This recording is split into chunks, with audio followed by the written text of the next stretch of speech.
சரி, இதெல்லாம் திசை திருப்புறதுக்காக இன்னைக்கு காலையில் வந்து மாண்புமிகு முதலமைச்சர் ஸ்டாலின் அவர்கள் கருப்பு கொடி காட்டிட்டு பற்ற வச்சாங்க. அது என்ன பற்ற வச்சாங்க? என்ன சார் பற்ற வச்சாரு காலையில்? டீலிமிட்டேஷனுடைய பிளாஸ்டிக் தானே, பேசிக் பிளாஸ்டிக் இஸ் பேண்ட். முதலமைச்சருக்கு அது கூட தெரியாதா? ஏங்க லைட்டர் வச்சுட்டு பிளாஸ்டிக் ஃபுல்லா பாருங்க. பிளாஸ்டிக் இஸ் பேண்ட் தானே. ஒரு முதலமைச்சர் பண்ற செயலா இது? பிளாஸ்டிக் லைட்டர் நீங்க பிளாஸ்டிக் இஸ் பேண்ட் அது கூட தெரியாம இருப்பீங்களா? அப்போ எந்த அளவுக்கு அவங்க வந்து எந்த மயக்கத்தில் இருக்காங்கன்னு எனக்கு தெரியல, எதுல இருக்காங்கன்னு தெரியல. ஒரு பேசிக் ஒரு சீஃப் மினிஸ்டருக்கு அந்த அந்த காமன் சென்ஸ் கூட இல்லையா? பிளாஸ்டிக் நான் வந்து மக்களுக்கு காட்டுறேன், பிளாஸ்டிக் இஸ் பேண்ட், அது கூட தெரியாம நீங்க இருக்கீங்கன்னா இதுக்கப்புறம் நீங்க மக்களுக்கு என்ன செய்ய போறீங்கன்னா எனக்கு தெரியல. அதே மாதிரி இன்னைக்கு காலையிலேருந்து நீங்க பாத்தீங்கன்னா எல்லா இடத்துலயும் அந்த 8000 ரூபாய் கூப்பன் தான்.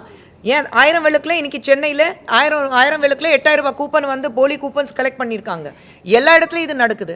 அப்புறம் நீங்க மக்களுக்கு இன்னைக்கு தமிழகத்துல எங்கே போனாலும் திமுக காரங்களை 18 பேர் இன்னைக்கு உங்களுக்கு வீடியோல ஃபுல்லா இருக்கு, எங்க ஊருக்கே வராதே சொல்ற அளவுக்கு விரட்டுறாங்க.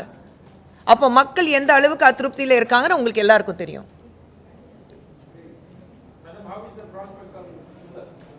That you should be telling me, sir. அவர் பேர் சுந்தர் தான், அதனால கேக்குறார். So you also Mr. Sundar. Great. So nice to know that one Sundar is asking about another Sundar. Well, we are doing our best. We hope for the best. And பார்க்கும்போது I feel that மக்கள் அந்த ஷிஃப்ட்க்கு ரெடியா இருக்காங்க. என்னன்னா Sundar sir அவ்வளோ பேசுவார்னு யாருமே எதிர்பார்க்கல. ஏன்னா அவர் சினிமாவில் மட்டும்தான் பார்த்துருக்காங்க, சினிமாவில் அவர் வசனங்கள் எழுதுறது மட்டும்தான் பார்த்துருக்காங்க. நான் எப்போவுமே அவர் பற்றி பேசுவேன். அவருக்கு ஒரு டெட்லி காம்பினேஷன் இருக்குது, வரலாறும் அரசியலும். அவர் அவ்வளோ உள்ள வாங்கியிருக்காரு, அது யாருக்கும் தெரியாது. And I kept saying from day one, don't touch that side because Sundar is very very deep into politics and history. அவர் காட்ட மாட்டார். இப்போ தான் ஆரம்பிச்சிருக்காரு. உங்களுக்கு தெரியும் what history and politics can do magic.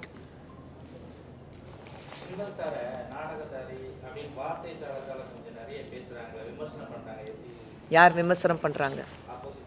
அந்த பேர் சொல்லுங்க. ரைட், அவர் பேர் உச்சரிக்க நான் விரும்பல. அவருடைய படிப்பு காட்டுறாரு இந்த மாதிரி வார்த்தைகள் பயன்படுத்திட்டு. நானும் சுந்தர் சார் எங்களுடைய வளர்ப்பு நாங்கள் வெளிப்படுத்துகிறோம். அவர் பற்றி தவறாக வார்த்தையில தகாத வார்த்தையில பேசாமல் இருக்கிறதுக்கு, அவ்வளோதான் சொல்லுவேன்.